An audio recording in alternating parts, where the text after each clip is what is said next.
have to say this first. No matter what you hear me say, no matter how I tell my story, no matter what piece of information I lay out in front of you, please tag that with "cause of God." My life is favor. You know, Bishop Jakes told me one time, when you got favor on your life, no matter what you're thrown into, you're gonna always rise to the top. I have been thrown into a lot, but because of favor and grace, I just keep showing up somehow, man, no matter what they do. And so all of this that I have is really because of the grace of God. Now, I'm gonna tell you something. You gotta have a tremendous work ethic to be successful in here. In other words, and you can relate to this, you gotta have a lot of dog in you. You really do, man, if you want to be successful, because it's going to be a lot of trying times. So you have to have a tremendous work ethic. But you got to have faith. Faith without works is dead. Albert Einstein said once, he said, imagination is everything. It's the preview to life's coming attractions. Everything you have, everything we have in this world, somebody imagined it. It's your imagination is tremendous. Somebody was sitting on the phone one day talking with a cord to the wall and said, man, I wish I could just go outside with this phone. Everybody in here got a cell phone. Somebody imagined that. Somebody got tired of riding in a wagon cross country from slavery to freedom. Somebody said, I wish we had something that made these wheels move by themselves. We drive cars. People got tired of driving from New York to LA. Somebody said, I wish we could fly. We got airplanes. Imagination is everything. It's the preview to life's coming attractions. Your real life, the one God really got for you, is in your imagination.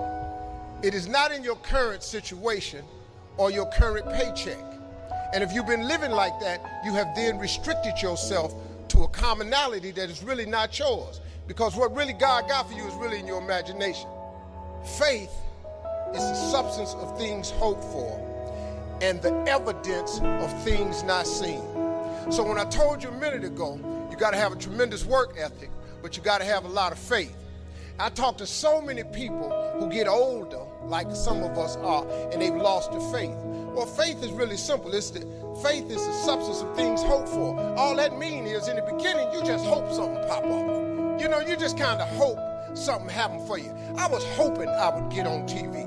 I wrote it on a piece of paper when I was 10. I want to be on TV. The problem I had when I wrote it at 10 was I suffered from a severe stuttering problem.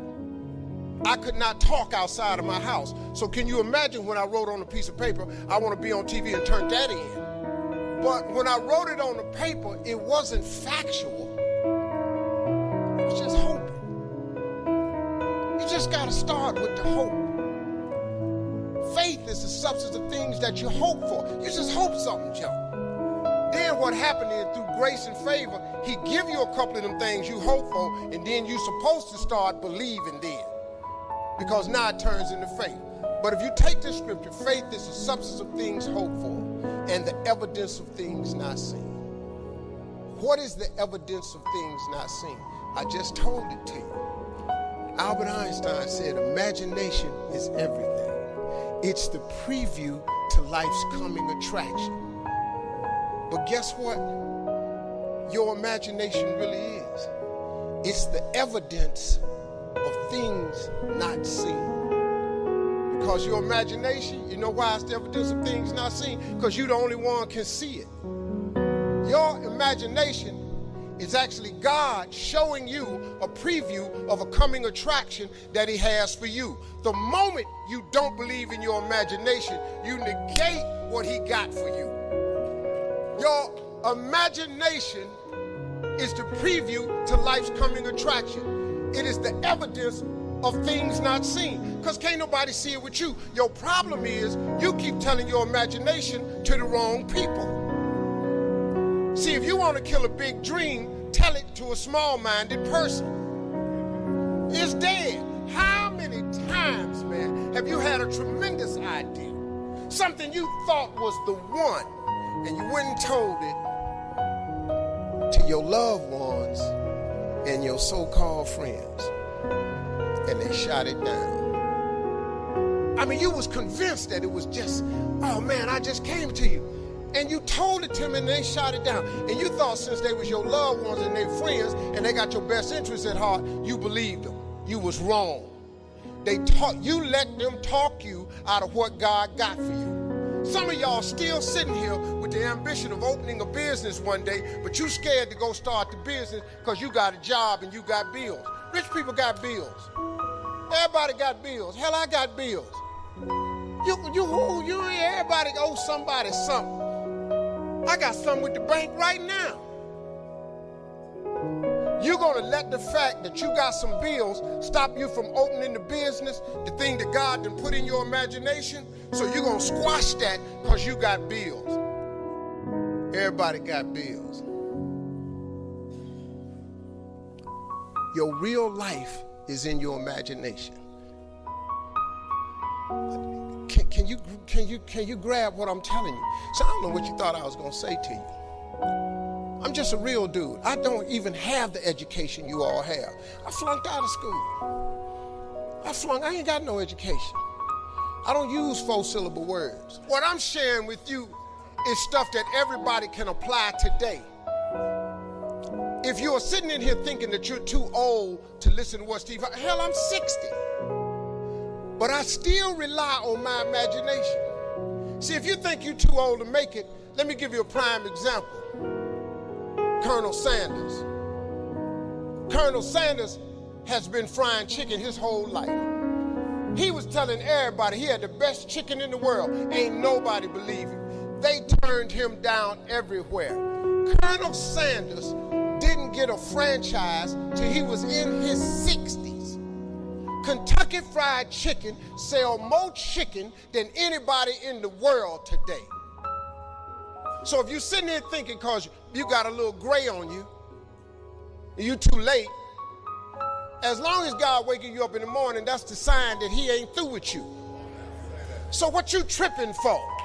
You sitting up in here like God can't do nothing for you because you 60. Man, you know what I'm asking God for right now? And I'm 60. If you could see my vision board, you would be blown away. Because I got enough right now. I really know. But I ain't in the need business. I'm in the want business. Ain't nothing wrong with wanting something. Quit going down to these churches y'all sitting up in here going down to, keeping you in these little boxes. God got a big life for you. The smallest scripture I ever read changed my life. The scripture real simple. You have not, because you ask not. Do you know the difference that could make in your life? I'm just giving you real talk now. I'm just trying to tell you how I got here. See, I have no education. See, you have not because you ask not. When the last time you really asked him for something? Or do you keep making requests that's inside the confines of your paycheck? When you gonna get outside of that? Didn't I just tell you God ain't in your paycheck? Didn't I just tell you he ain't in your job title? The life God got for you is in your imagination. Why you still imagine this stuff? Why you keep dreaming of a summer home? Why you keep dreaming of retirement, leaving your grandkids money? So I'm at the age now where I think about my grandkids. I got 7 TV shows. Dog, I only need one. One show pay me enough money. I just need one. I do not live my life in the confines of what anybody says to me. I let my imagination go, and now imagination is a preview to life's coming attraction. But what that really means is God showing you a preview of what he has for you. So now, if you have not because you ask not, do you understand if you up your ask, he has to up his give? This period. This is simple stuff that anybody can apply. You ain't even got to have no degree to do this. You don't even have to have no money to do this. You can start this today and change your whole game because you're going to need grace and favor anyway. You up your ask, he up his give. You have not because you ask not. This ain't a magic trick, man. I get tired of rich people talking to people and they make you buy these programs and stuff so they can drag you out for 8 years. You can get the program. I have asked God for some tremendous stuff. Everything he hasn't given to me is on the way. I have no doubt about it. Why would he not? When I was homeless, I lived in a car for 3 years. I made some decisions in my life, man, and threw myself off a cliff.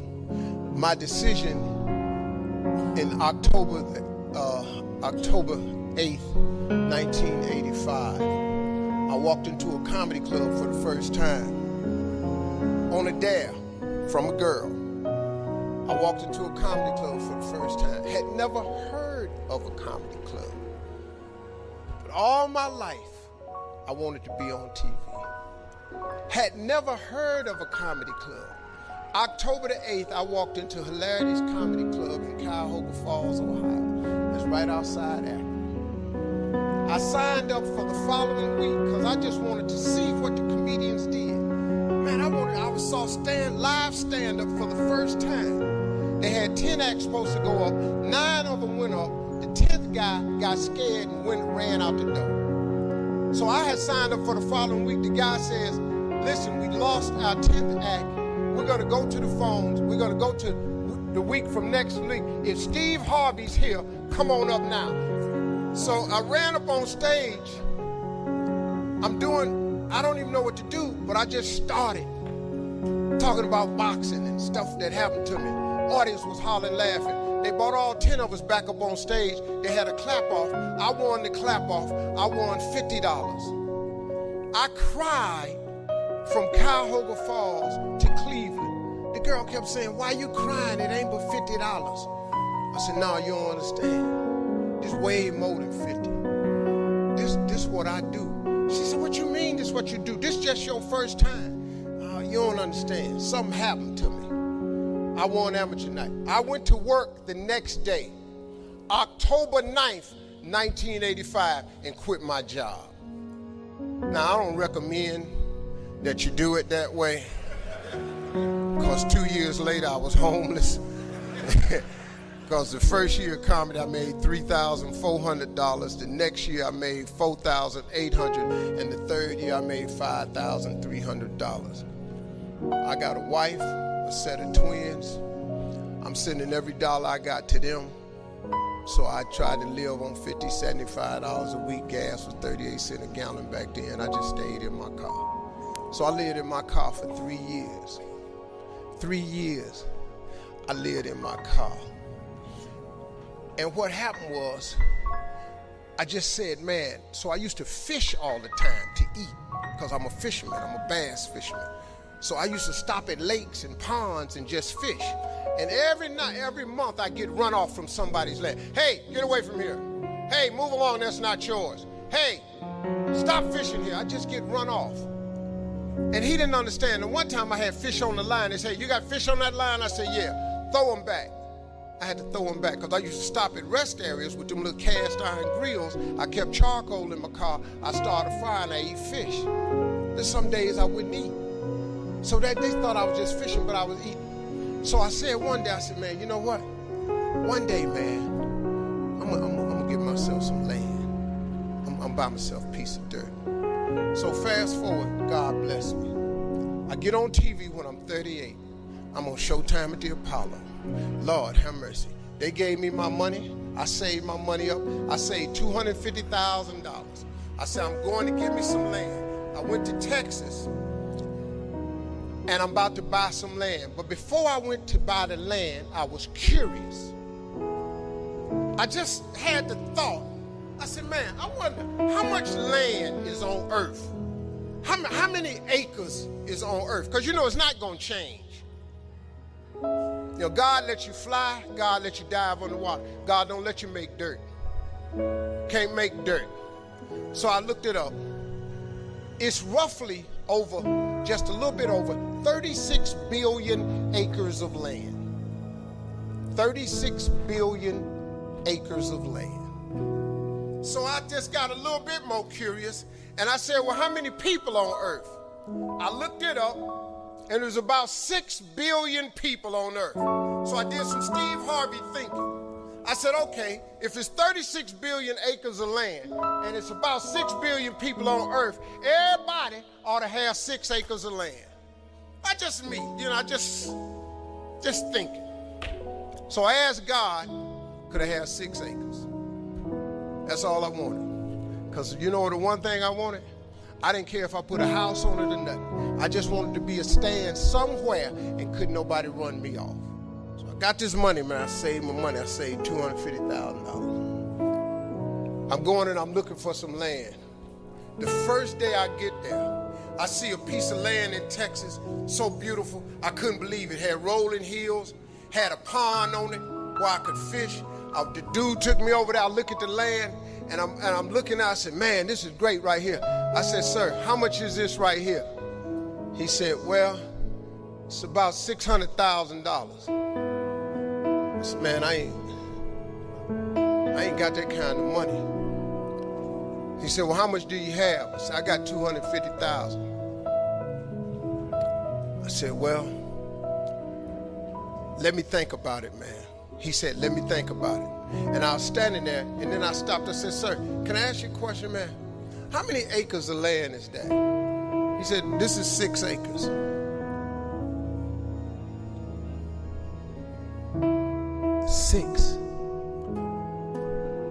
Six years ago, I just asked God, just give me 6. See, I didn't want a whole lot of acres. I just wanted my cut. Just give me my 6. And so I said, ain't this crazy? So I thought about it. I said, man, what can we work out? Right before I got ready to say it, the guy that took me over there said, Steve, let me show you something right quick. He took me over to this hillbilly's house. Took me over to this hillbilly house named Jerry Campbell. I was a little nervous about meeting him, man, because I didn't like the way he talked, but mess around turned out to be one of the finest men I ever met in my life. Became a father figure to me. It's an old white man. He took me to his house. He said, let me show you something. He took me over and showed me this land, and it was massive. It had 3 lakes on it. It had rolling hills. It had trees. It was unbelievable, man. I said, man, this is incredible. I said, man, how much is this? He said, this 16 acres. I said, hey, man, I ain't got that kind of money. Let me go on back over here to this dude where Mike can cut a deal. He said, well, let me ask you something. What was you going to give that man over there? I said, well, I hadn't worked it out yet because all I got is $250,000. He said, well, listen, I'm in a little bit of a tide right now. Said, if you can bring me $250,000 cash by tomorrow, I'll give you this 16 acres. Next thing you know, I had 270 acres of land. Now, let me tell you something. I'm so busy now, I don't even get to go to that ranch. I never can go. And I thought I was going to be fishing and save it for my kids' rest of life. But God had another plan for me.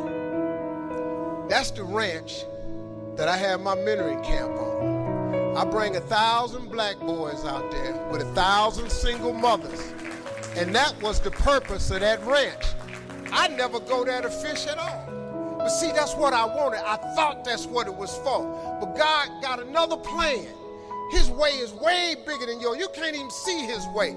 But you got to start to hustle. You got to give God something to work with. Look, if you start hustling and grinding, he'll fill it up for you. But if you ain't got no hustle and no grind, he can't fill it up. So guess what? I don't ever go there to use that land for fishing or not. But I'm changing boys' lives over there.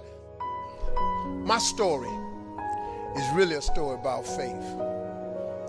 Really is, man. I come out the dirt. I have no college degree. All of my children do. I got 7 kids. I sent every last one of them to college. I made sure all my kids went to college because I know they got to have that education. Well, Daddy, you didn't go to college. Well, your ass ain't got no jokes.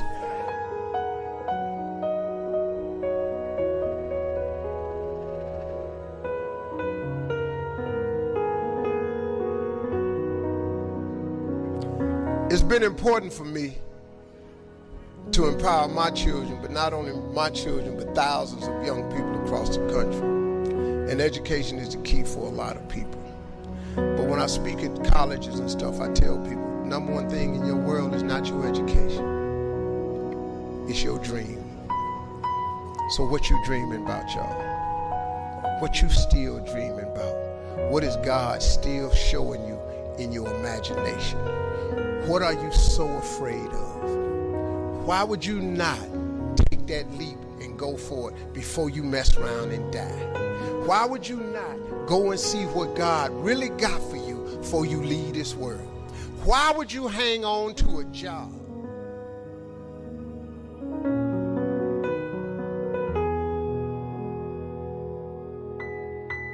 If you live in paycheck to paycheck right now, when you retire, they're going to give you 1/3 of what you can't live on now. They're going to give you a gold watch and a turkey, and they're going to set you on out to pasture. If I was you, before I leave this world, I go see what God really got for me. Just take a chance. Now here's why you should take the chance. Name me one time God has not pulled you through. Just name it. Name the one thing God has never pulled you through. If he ain't pulled you through it, he's currently pulling you through it right now. And the reason I know I'm telling the truth is because you're sitting in here. If God was through with you, he wouldn't wake you up no more. When he wakes you up, it's because he ain't through with you yet. He got something else for you. So why don't you go see what that is? Why we got to live our lives like we owe them something? Man, you owe yourself something. Go be free. Go see what God got for you. Oh, Steve, that's easy for you to say. You rich. Hell, did you hear me? I lived in a car for 3 years. On October 8th, I won $50. October 9th, I quit. How big a jump you want to take? You ain't even got to do that. A lot of y'all got savings. You may not have 3 years up, but you only need a little bit. Just jump. Go see what God got for you. Quit sitting here in your life posturing like it's okay. Quit funking the fake.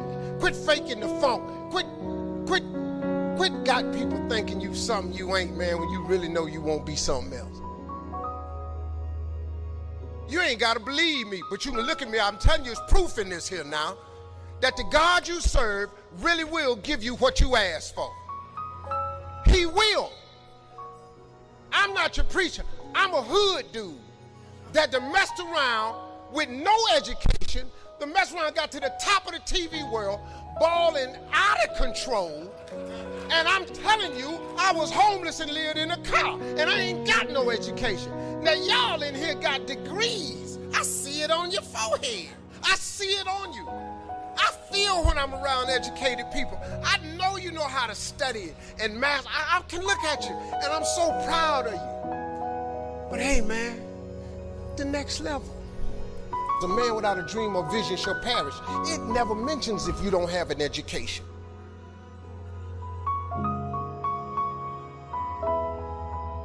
Don't forget to pray, but don't be ashamed to pray. Prayer changes things. I don't care how dark it look for you. I don't care what they done said to you. I don't care what the verdict is. I don't care what the haters say. Prayer changed things. I'm talking to a girl that I grew up on a block, man, that it didn't breed success. A lot of people on our block ain't here no more, man. I grew up in a place, man, that was you had to be something else, you come up out of there. Prayer changes things.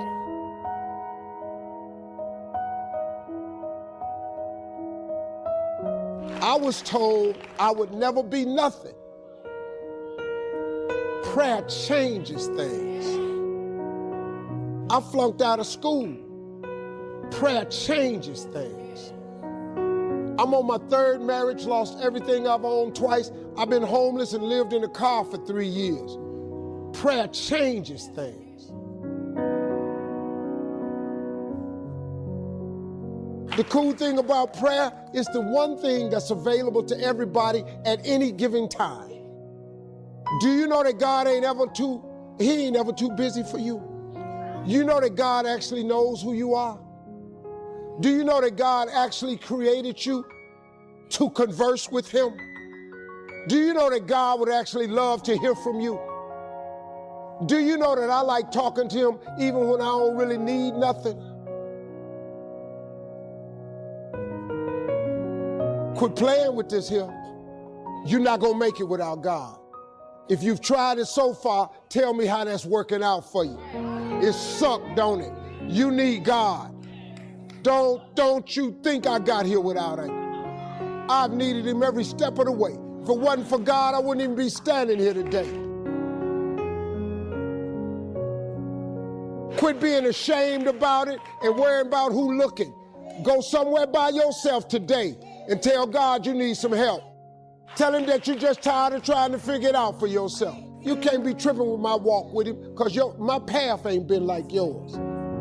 This is my version of being saved. All you got to do is get your own version. You ain't got to change. God work with you. God take anybody that want to be saved, and he saved them. So just like old people used to say, I'm just a nobody trying to tell everybody about somebody that can save anybody.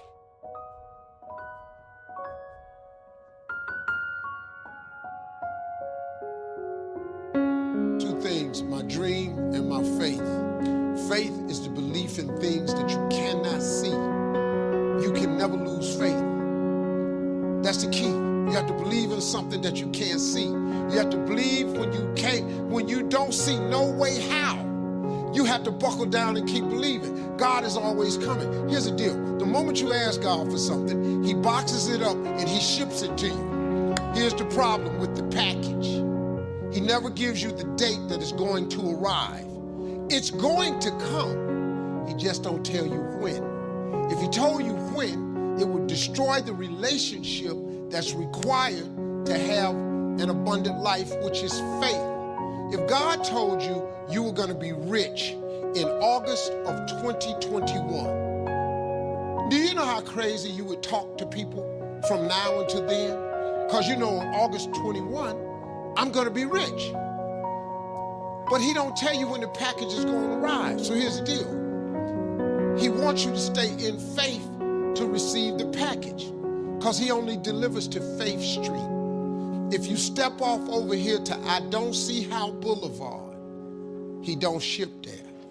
If you get over here to I Don't See How Circle, he does not ship there. He only sends the boxes to Faith Street.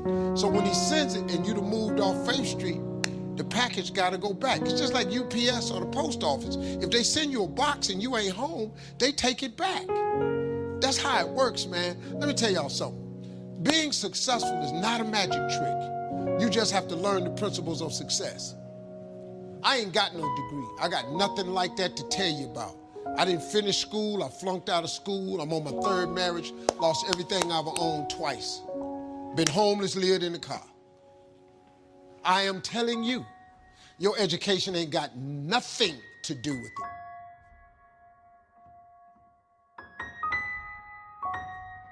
No, man, it's your dreams and visions. A man without a dream or vision shall perish. It's what God puts in your imagination for you to have. Everything God wants you to have, he puts it in your imagination. Albert Einstein said imagination is everything. It's the preview to life's coming attractions. Everything you imagine is God showing you a preview of a coming attraction he has for you. And he puts it in your imagination so you can see what he got for you. So if you've been imagining that you're going to be rich one day, it's because God wants you to be rich. Now, when you going to ask him for it, and are you going to wait for it to happen? Or are you going to lose faith? Here's what Christians mess up at. Well, I guess it wasn't the Lord's will. Who are you? How you know what God's will is? It all happens at an appointed time, but you have to stay in faith for the appointed time to happen for you. I've been wanting to be on TV since I was 10 years old. You know how old I was before I got on TV? 38. 28 years after I wrote it on the paper. I want to be on TV. It took me 28 years to get on TV. But it happened at an appointed time. I just never gave up the faith. I kept going because I didn't know how to quit. Because I know if I quit, it cannot happen. If you stay with it, you have no idea what can happen for you. You can't quit because get hard. This dude that lost his legs, he's still funky with it. You can't quit because you got your leg. What you tripping for? You can't quit, man. You got to stay with it. It's somebody having it way harder than you, and they didn't give up. You're tripping, man. Get yourself together. God got a great life for you. I'm telling you, God got a plan for you that's so out of sight, it would trip you out. All you got to do is ask him for it and wait on it and be willing to work. Faith without works is dead. That's all you got to do. You don't need no education. I flunked out of school. You know how many people I got working for me that got degrees? Everybody that high got a degree. Because I know I ain't that smart. But I got money for you. Bruh, you got what I don't have. You gonna take that 150 and help me get this billion? I got 154 billion. How God give me this and he won't give it to you? Look at me, I've been up here cussing, I made mistakes. But God don't ask you for your perfection. He asks you for your consistency. There's none perfect, no, not one.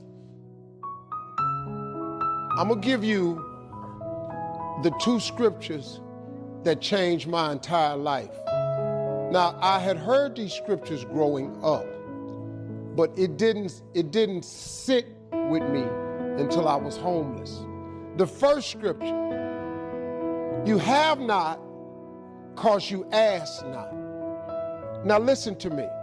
I cannot tell you how important that single scripture is.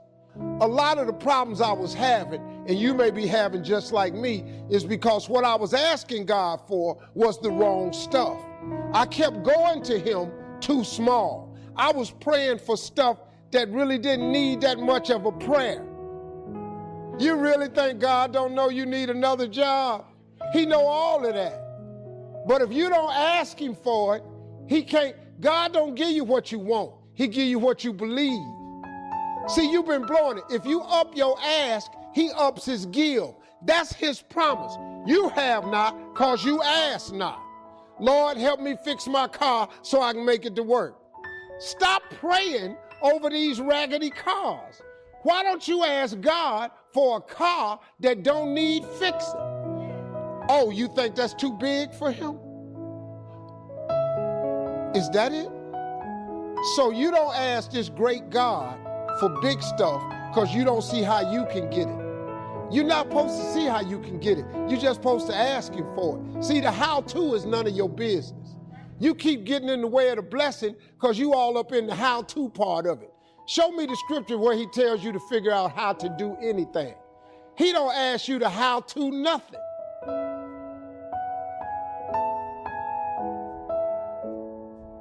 Write the vision and make it plain. Everything you want, you're supposed to write down. I'm telling you, man, this is how it works. You know, some rich people don't really have degrees. You just need the word. You need to know what it's saying, apply it to you. You know why? Because it's a promise of his. He ain't never lied. He always come through. If I was you, I'd try that. If you keep doing what you've been doing, you're going to keep getting what you've been getting.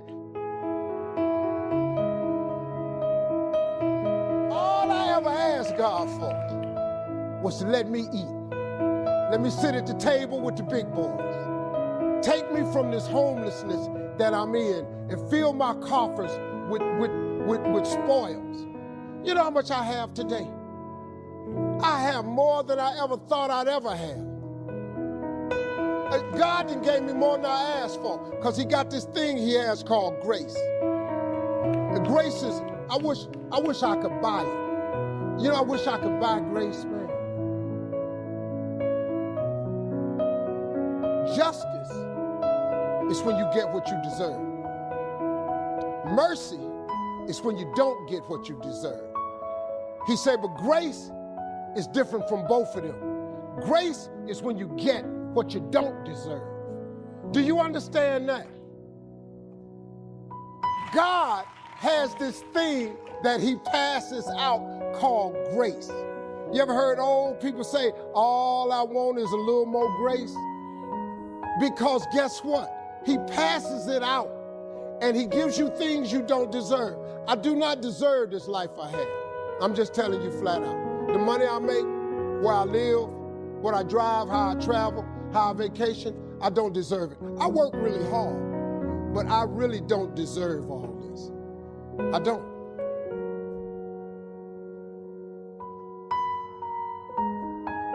I'm telling you flat out, I don't deserve it. But he gave me grace. He let me survive homelessness. He brought me from dark, man. I've been out. Y'all don't know. I've been in it, man. I'm so grateful that God let me have this life he gave me that I don't even know what to do. What you see today is a boy that come out the bottom who believed in him when it wasn't no sign of me getting over, who kept doing this thing that his mother taught him. She said, when it get dark for you and you can't find your way, and boy, I was lost. She said, don't forget to pray. Don't be ashamed to pray. And don't ever be too proud to pray, because prayer changes things. You have got to pray. You know what you ought to get?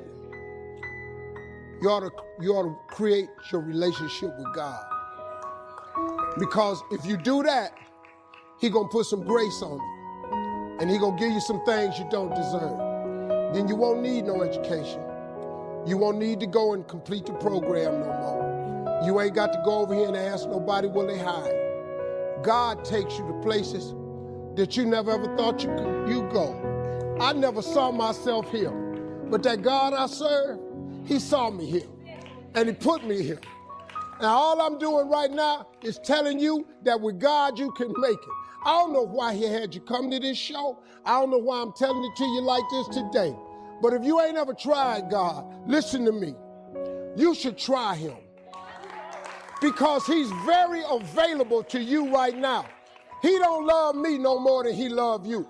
If God can pick me up, and you have no idea who you're really looking at. You don't know what I've done. If God can change me, he changed anybody in this room. God is good, man. First time ever in a comedy club, I won $50. I only went on a dare. I cried all the way from the comedy club to my house. The girl I was with named Gladys Jacobs said, "Why you crying? It ain't but $50. I said, no, you don't understand. I was born tonight. Well, I've been asking God my whole life, what's my purpose? I need to find something that I do. I won $50 first time in a comedy club. I went to work the next day, October 9th, and quit my job with $50 in my pocket. Married, twins, $50. My ex-wife said, you can't do that. That's foolishness. Her mother told me, you're not even funny.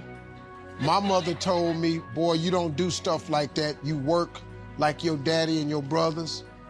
I said, no, Mama, this is what I was born to do. And my mother was saved and, Sunday school teacher, so I believed everything my mama told me. But this one time I said, Mama, I got to go try this. I said, this is it for me. I said, if I don't do this, what I'm gonna do? She said, you gonna work like your daddy did. Your daddy worked hard. I said, okay, well, I just work hard, but I'm gonna go be something. The only person in my family that believed in me was my father. He said, boy, if you think you can make it, go ahead. Now, if you need some help, I'll give you 100 every now and then. And I've done nothing since that day except tell jokes. Now, I got in a lot of trouble. By the time I was 30, I was homeless. Because the first year in comedy, I only made $3,500. The next year, I made $5,000. The third year in comedy, I made $6,800. You get homeless real fast like that.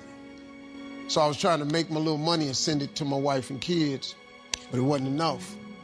So I would just keep $25, enough to stay out there and get to the next gig. And it didn't work for me for 3 years. I lived in my car. You have to take chances in life. If you want your life to be something special, you eventually have to take a chance. You can't do normal things and expect extraordinary results. It doesn't work that way. You have to take an exceptional chance one time. And it's gonna cost you something that you care deeply about. Bishop Jakes told me one time, he said, in order to get to the next level in life, you can see where you wanna go, but it's a glass ceiling. The reason you can see it is because it's a glass ceiling. In order to break through a glass ceiling, you're gonna have to shatter the glass. Anytime you shatter the glass, it's gonna be blood shed. And the blood that you shed is gonna be something that you care deeply about. So if you are not willing to shed something you care deeply about, you cannot go to the next level. Most people let their family keep them from going to the next level. Some people, your friends. Some people, it's your job, your position keeps you from going to the next level.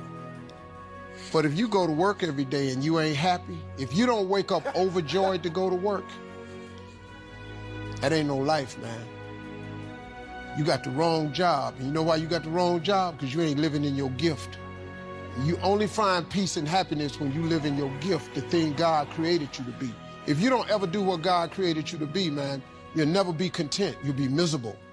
All the time I was miserable. For 27 years, misery.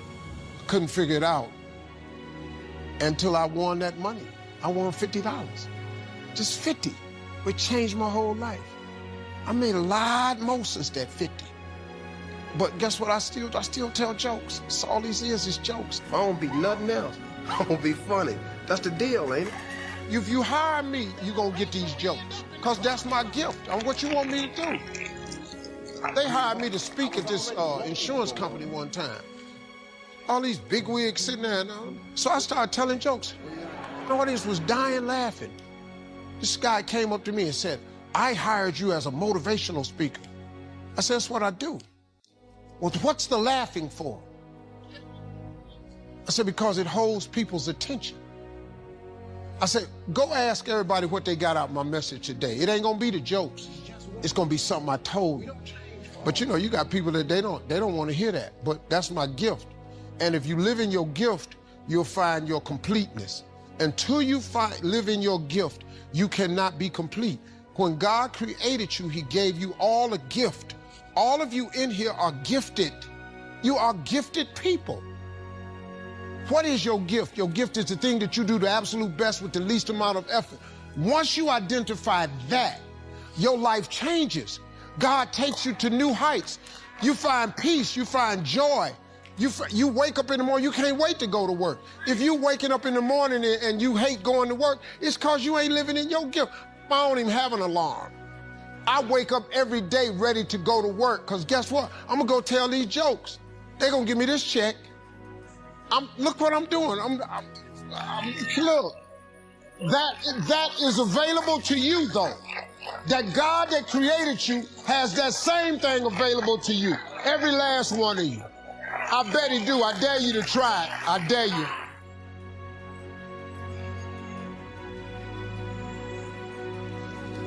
I mean, yeah, there's some people that I've met, man, that were like heroes to me. When I met Richard Pryor at the ABC Comedy Awards in '96, I was standing right in front of him at this table. And this lady said, Steve, do you know who you're standing in front of? I said, no. She said, turn around. I turned around, it's Richard Pryor. I bent over, I shook his hand, he said, I heard a lot about you. Flynn told me. You're pretty funny. And this Richard Pryor couldn't even talk. I said, I love you, man. Thank you, because he was the whole reason I got into comedy, you know. I got through talking with him. The ABC Comedy Awards was in this huge hangar they had decorated. I went behind the bar, I cried for 20 minutes. I couldn't even. Richard Pryor. Then this girl came back there and saw me and got me and said, Richard wants you to call him sometime. I went to my seat and started calling that number from my seat. I got Richard Pryor's phone number, and I ended up forming a friendship with him before he died. I used to go by his house, play dominoes with him. That was a moment. When I met Muhammad Ali, that crushed me. Cried again. I ain't when I meet people that really matter to me, you know. Met Mike Tyson one time and just and was scared. Wasn't a hero of mine, and then I was just scared of him. Well, same advice I give to my kids, man. If I could get them to understand the importance of their 20s. Because, man, you know what I did? I just blew my 20s. I ended up spending all of my 30s fixing what I messed up in my 30s. Now, I spent all of my 40s doing what I could have been doing in my 30s. I looked up, man, I had let too much time slip away. If you could get young people to get their foot on the gas pedal in their 20s, because right now they think going out is everything. And I keep telling them, man, you're gonna outgrow that in a minute. Because, you know, like at this age, it's when somebody says, hey, we're gonna go out to a club tonight. What? Go out to a club? Are you kidding me? It don't make no sense to you now, because you're over that. But it takes a minute for them to understand that, man. It's sad.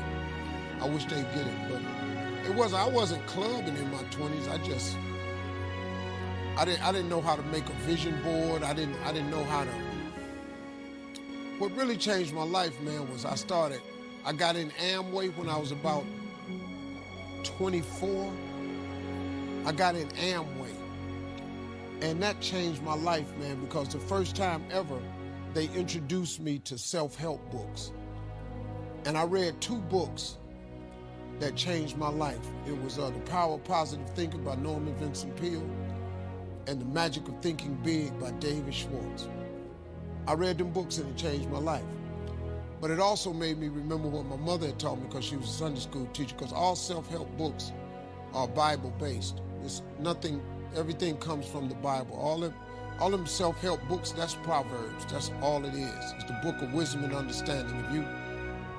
If you could read that, it'd change your life too. But sometimes you need, you know, regular books where you can relate to it differently. But it's all comes from the Bible. It's like a great book is The Secret, but if you read The Secret, it's all Bible versed. I mean, it's just based on the Bible. You can't think of nothing new how to tell a person to succeed without the Bible. You can't. It doesn't work that way, you know? So a couple of books changed my life, man. But The Magic of Thinking Big was huge for me. It just taught me one simple principle. It don't cost no more energy to think big than it does small. You can say Volkswagen and you can say Rolls Royce with the same amount of effort. You ain't got to grunt to say Rolls Royce. So if the Bible is true, which it says a man is as he thinketh, if you think poor thoughts, you got to be poor. The moment you change that thought into wealth or riches, you start the process to becoming wealthy or rich. It's not a magic trick. It's really how it works. People complicate it. You got to do this and you got to do that. But the Bible's pretty plain. They ain't got no loopholes in it. It really don't. It's just real simple. It say what it say. All you got to do is believe it's talking to you. That's what it is. Most people don't think that God is talking to them, that I come to give you life and give you life more abundantly. You don't think He's talking to you? He'll give you life more abundantly. He do. He really will. You ain't got to be rich to have an abundant life. Sometimes you just need to be healthy, happy. You know, you could be really happy, man, making $70,000 a year. You really, really can. You don't need a few million. I did, but you didn't need a few. It helped me a little bit. But to be honest, it didn't make me happy. It really didn't. Until you need God to be happy. So I ain't no preacher, so we got ministers in the room, so I'm just telling y'all from a hood perspective what I did to get here. You can go to church and hear it, or take it from a dude to come out the bottom. Ain't got nothing. Ain't gonna pass no offering tray. I don't really care. If you don't believe me, you ain't got to. But I made it. Don't ever give up. I don't care how dark it seems for you. Don't ever give up.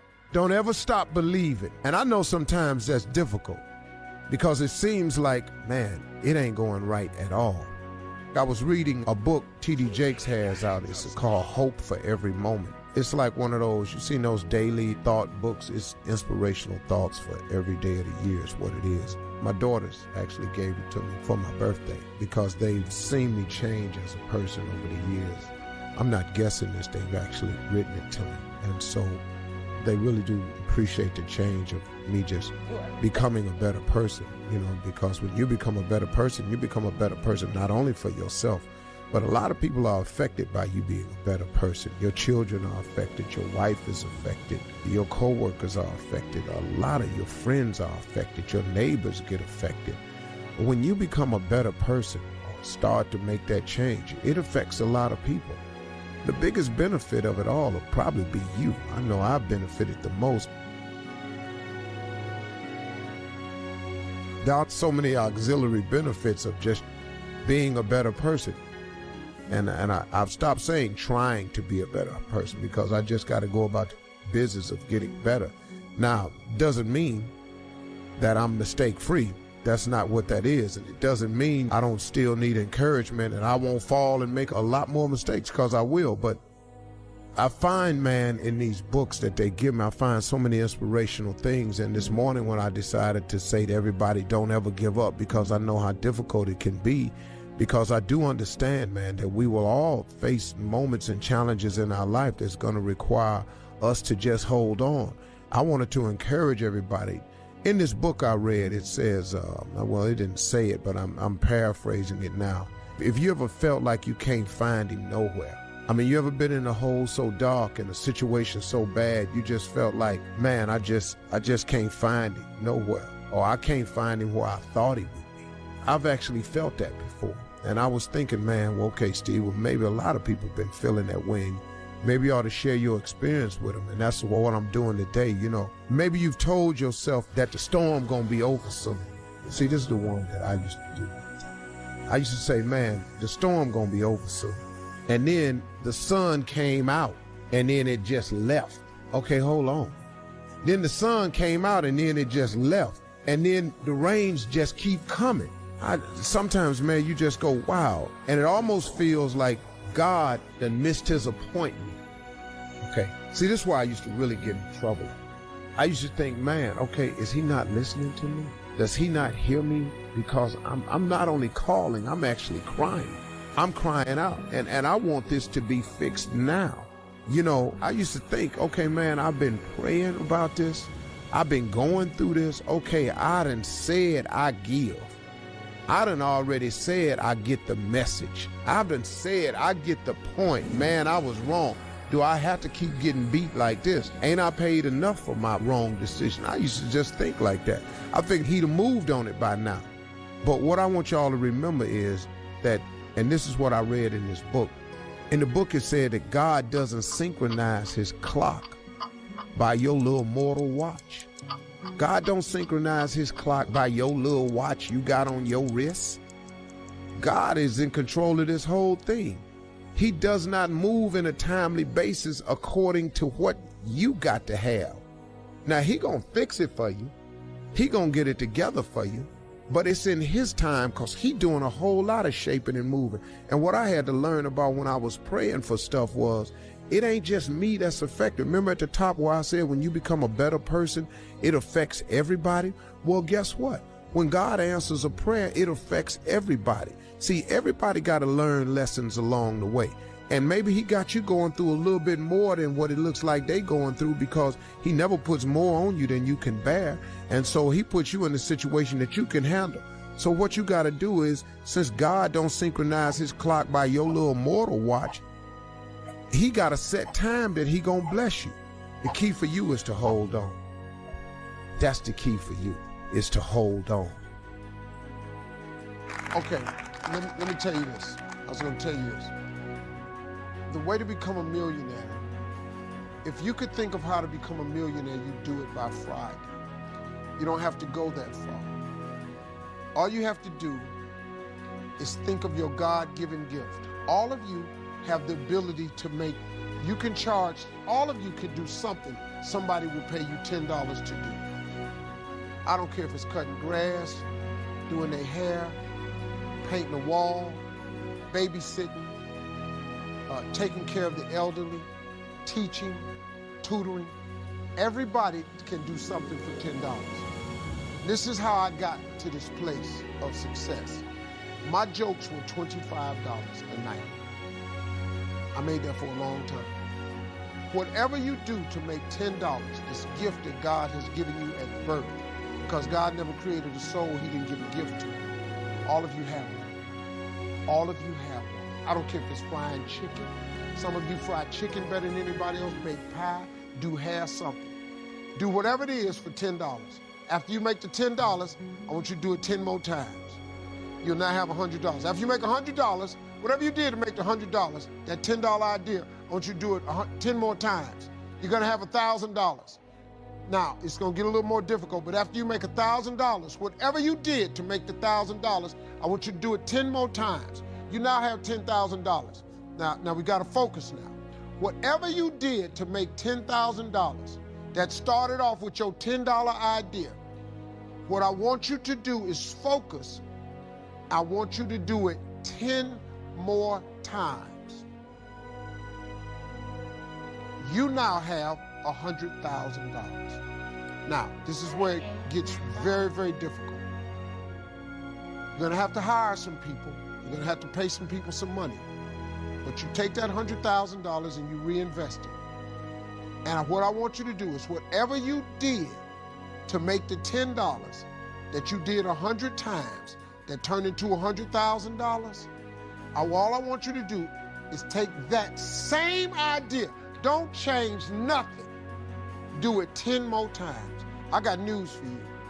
You have just made $1 million. And all it was a $10 idea. You do not have to complicate this thing. You don't need an education to do this. You just need the principles of success. I'm telling you, man, I took these $25 jokes and I turned them into a lifestyle. You can take this God-given gift that he gave you and stop thinking of how to make $1 million. Just go make $10 and do everything 10 times as hard. Now, it's gonna be hard. Understand that. It's gonna be very hard. But you ain't got nothing else to do.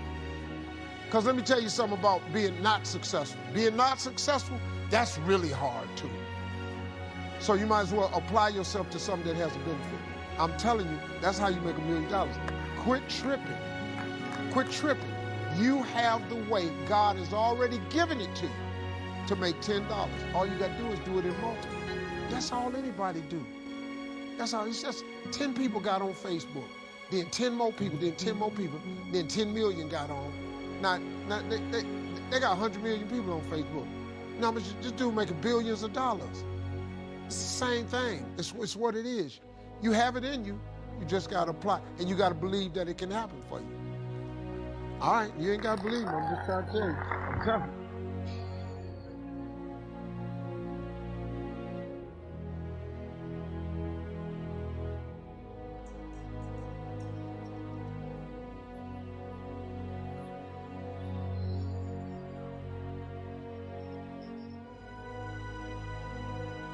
You know what you should do?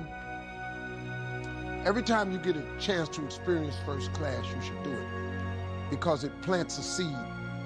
It's like the next time you buy an airplane ticket, just ask for an upgrade. Pay a little extra money to fly first class. What it does is it conditions your mind. Once you get in first class and you see how wide the seats are, and you find out why they shut that curtain, see, because they shut that curtain because they can't let you see what's going on up there. They passing out hot nuts. Everybody get a washcloth. They got a menu. You get to decide what you want. All the drinks is free. Once you sit in first class one time, the next time you get on a plane, it's very difficult to walk past them seats.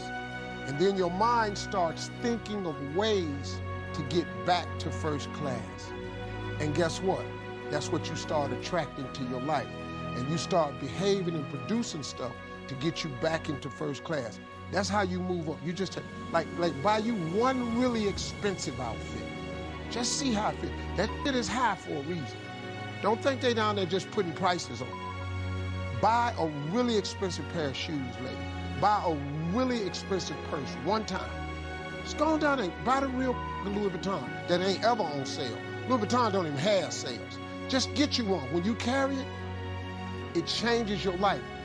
It will then cause your mind to subconsciously produce thoughts to get another one. And next thing you know, you attract the thing you need to produce the outcome that you want. Life is all about the law of attraction. That's how you do it. Yeah, just try it.